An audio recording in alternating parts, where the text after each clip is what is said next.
Hello, আসসালামু আলাইকুম guys, কেমন আছেন? আশা করি ভালো আছেন। আবার আপনাদের মাঝে একটা আইসক্রিমের রেসিপি নিয়ে আসছি।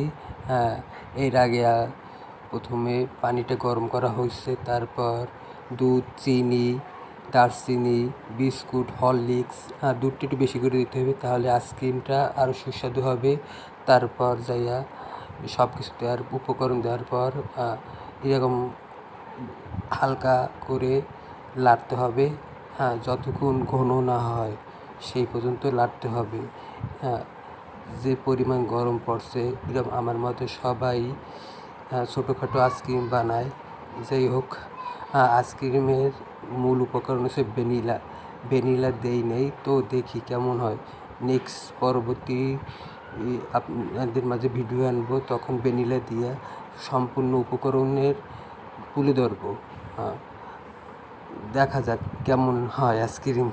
এই ফার্স্ট ভিডিওটি ভালো লাগলে লাইক, কমেন্ট, শেয়ার, সাবস্ক্রাইব করবেন।